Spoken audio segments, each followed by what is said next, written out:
Hey, hello everyone.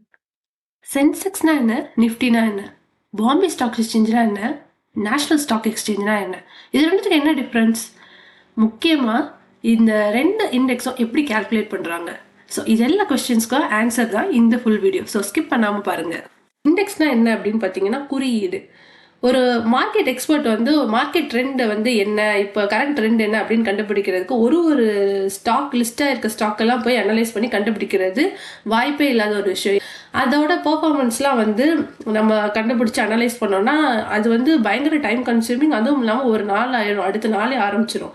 So ஒரு spontaneous decision வந்து எடுக்க முடியாதுங்கிறதுக்காக தான் இண்டெக்ஸ் வேல்யூ அப்படின்னு சொல்லிட்டு ஒன்று கொண்டு வந்தாங்க. அது என்னன்னு பார்த்தீங்கன்னா ஒரு சாம்பிள் பண்ணுறது அப்படின்னு சொல்லுவாங்க. அதாவது நிறைய லிஸ்டட் கம்பெனிஸ் இருக்குது தெரியுமா, அதில் இருந்து இண்டெக்ஸ் வந்து சில கம்பெனியோட ஸ்டாக்ஸ் மட்டும் பிக் பண்ணும். அதாவது ஒரு கேட்டகரிக்கு ஏற்ற மாதிரி hospitality, consumer, marketing and pharma, இந்த மாதிரி ஏகப்பட்ட கேட்டகரிஸ் இருக்குல்ல, அதில் இருக்கிற கம்பெனிஸ் எல்லாம் பிக் பண்ணி அனலைஸ் பண்ணுவாங்க.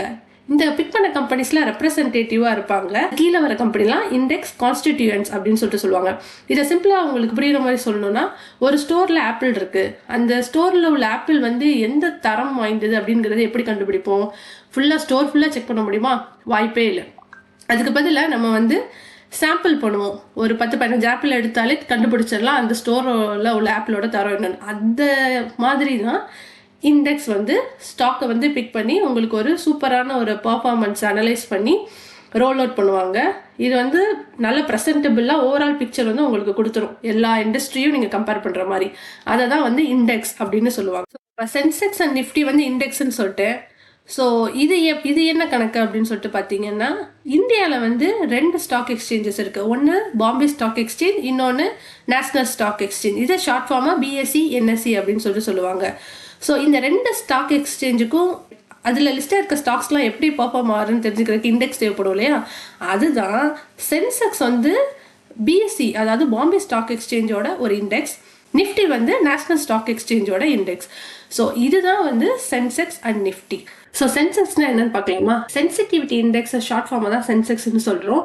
இது வந்து பாம்பே ஸ்டாக் எக்ஸ்சேஞ்சோட இண்டெக்ஸ். நான் ஆல்ரெடி சொன்ன மாதிரி பாம்பே ஸ்டாக் எக்ஸ்சேஞ்சில் 6000 கம்பெனிஸ் இருக்கு. அது எப்படி பெர்ஃபார்ம் பண்ணுதுன்னு இண்டிவிஜுவலாக ஆராய்ச்சி பண்றது கஷ்டம், அனலைஸ் பண்றது கஷ்டம்ங்கிற காரணத்தினால தான் BSE வந்து பாம்பே ஸ்டாக் எக்ஸ்சேஞ்ச் வந்து சென்செக்ஸ்ங்கிற இண்டெக்ஸை யூஸ் பண்ணுது. இதுல மெயினான விஷயம் என்னன்னு பாத்தீங்கன்னா, சென்செக்ஸ் வந்து 30 கம்பெனிஸ் வந்து பிக் பண்ணும். மார்க்கெட்ல பெஸ்டா இருக்க கம்பெனிஸை வந்து பிக் பண்ணும். ஸோ இந்த கம்பெனிஸ்லாம் வந்து ஒரு நல்லா பெர்ஃபார்ம் பண்ணல அப்படின்னா மார்க்கெட் ட்ரெண்ட் டவுனா இருக்கும். அண்ட் இந்த கம்பெனிஸ்லாம் சூப்பரா அவுட் பெர்ஃபார்ம் பண்ணுதுன்னா மார்க்கெட் வந்து புல்லிஷா இருக்குங்கிறது தான் அர்த்தம். ஸோ இந்த கம்பெனிலாம் எப்படி இந்த மாதிரி கம்பெனிஸ்லாம் சூஸ் பண்ணுறாங்கன்னு கண்டிப்பாக உங்களுக்கு ஒரு டவுட் இருக்கும். எப்படி இந்த கம்பெனிஸ்லாம் குவாலிஃபை ஆகுது, எப்படி 30 கம்பெனியை வச்சு நீங்கள் சொல்ல முடியும் அப்படின்னு சொல்லிட்டு பார்த்தீங்கன்னா, அதுக்குன்னு ஒரு சில கிரைட்டீரியா இருக்குது. என்னெல்லாம் கிரைட்டீரியாஸ் யூஸ் பண்ணுறாங்கன்னு பார்த்தீங்கன்னா, மார்க்கெட் கேபிடலைசேஷன் எப்படி இருக்குது, எப்படி ட்ரேடிங் ஃப்ரீக்வன்சி இருக்குது, லிக்விடிட்டி ஹை லிக்விடிட்டியாக இருக்கா, இண்டஸ்ட்ரி ரெப்ரசன்டேஷன் எந்த மாதிரி அவங்களோட இண்டஸ்ட்ரி அவங்க ரெப்ரசன்ட் பண்ணுறாங்க, ஆவரேஜ் டெய்லி டர்ன் ஓவர் அந்த கம்பெனி மூலமாக எவ்வளோ வருது. ஸோ இதெல்லாம் வச்சு தான் டிட்டர்மைன் பண்ணுறாங்க இந்த 30 கம்பெனிஸை. சென்செக்ஸ்னா என்னன்னு பார்த்தா, அது மாதிரி நிஃப்டினா என்னன்னா, ஆல்ரெடி சொன்ன மாதிரி நேஷனல் ஸ்டாக் எக்ஸ்சேஞ்சை வந்து கணிக்கிற அந்த இண்டெக்ஸ் தான் நிஃப்டி. ஓகே, ஸோ இது வந்து காம்பினேஷனாக ஒர்க் ஆகும். சென்செக்ஸ் மாதிரி இல்லாமல் நேஷ்னல்லையும் நிஃப்டியோட இதுதான் அந்த நிஃப்டி அப்படிங்கிற மாதிரி வந்துச்சு. இது நிஃப்டி 50ன்னா ஃபேமஸ். ஏன்னா 50 இந்தியாவிலேயே பெஸ்டான நல்ல அவுட் பெர்ஃபார்ம் டாப்பாக இருக்க கம்பெனிஸோட ஸ்டாக்ஸ் மட்டும்தான் இதில் வந்து லிஸ்ட் பண்ணுவாங்க. ஓகேவா? இது வந்து இண்டஸ்ட்ரீஸ்லாம் எப்படி இன்க்ளூட் பண்ணுவாங்கன்னு சொல்லிட்டு பார்த்தீங்கன்னா, IT, consumer goods, financial services, automobiles, telecommunication, இந்த மாதிரி நிறையா வரும். இது வந்து கம்ப்ளீட்டாக அவுட் பெர்ஃபார்ம் பண்ணுற ஸ்டாக்ஸ் மட்டும்தான் இதில் லிஸ்ட் ஆகும். இதுக்கு குவாலிஃபை ஆகிறதுக்கு என்ன கிரைட்டீரியா வேணும் அப்படின்னு பார்த்தீங்கன்னா, அந்த கம்பெனிக்கு லிக்விடிட்டி கண்டிப்பாக இருக்கணும், ஃப்ளோட் அட்ஜஸ்ட்மெண்ட்ஸ் கண்டிப்பாக இருக்கணும், அண்ட் டொமிசைலாக இருக்கணும். அதாவது எப்படின்னு பார்த்தீங்கன்னா, அந்த நாட்டோட அதாவது ஹோம் கண்ட்ரியாக இருக்கணும்னு சொல்லுவாங்கல்ல, அந்த மாதிரிலாம் கண்டிப்பாக இருந்தால் தான் வந்து நிஃப்டி 50, அதாவது இந்தியன் லெஜிஸ்லேஷன் கீழே வர்ற கம்பெனிஸாக கண்டிப்பாக இருக்கணும். ஸோ இதெல்லாமே வந்து இந்தியன் எக்கனாமி எந்த மாதிரி க்ரோ ஆகுங்கிறத வந்து கண்டுபிடிக்கிறது கூட யூஸ் ஆகுதுங்கிறது முக்கியமான ஒரு விஷயம் உங்ககிட்ட ஷேர் பண்ணுறது. ஸோ மெயினான டிஃப்ரென்ஸ் என்ன சென்செக்ஸ்க்கும் நிஃப்டிக்கும்? எப்படி வந்து நம்மளுக்கு தெரியும் அப்படின்ட்டு கன்ஃபியூஷன்ஸ்லாம் இருக்கக்கூடாது அப்படிங்கிறதுக்காக சொல்கிறேன். ஸோ சென்செக்ஸ் வந்து 1986 இன்கார்பரேட் ஆச்சு. நிஃப்டி வந்து 1996, அதாவது 10 வருஷம் கழிச்சு தான் நிஃப்டி வந்திருக்கு. இது நம்பர் ஆஃப் கம்பெனிஸ் வந்து ஆல்ரெடி நான் சொன்ன மாதிரி சென்செக்ஸ்க்கு 30, நிஃப்டிக்கு 50.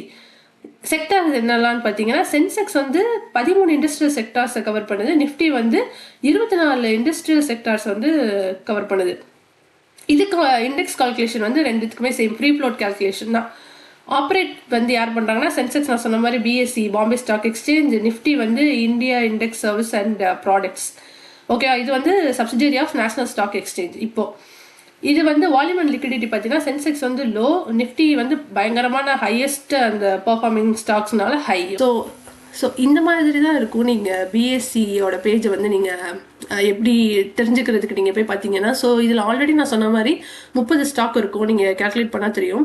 ஸோ இப்போ அது கரெக்டாக, அதாவது இந்த டேட்டில் இந்த டைமில் க்ளோஸ் ஆயிடுச்சு. ஓகேவா, 4 o'clock வந்து க்ளோஸ் ஆயிடும், 16ஆம் தேதி உள்ளது. ஸோ இதுதான் அதோட end of the day result.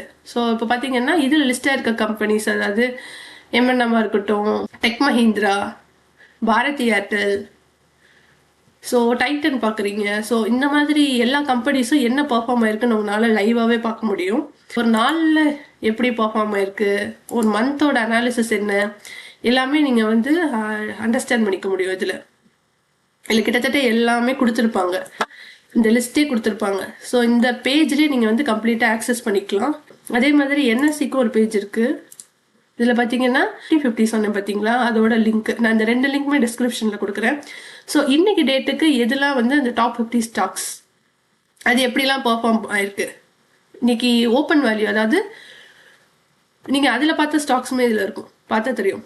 இதை நீங்கள் இது கூட பண்ணிக்கலாம், ஆல்ஃபபெட்டிக்கல் ஆர்டரில் கூட பண்ணிக்கலாம்.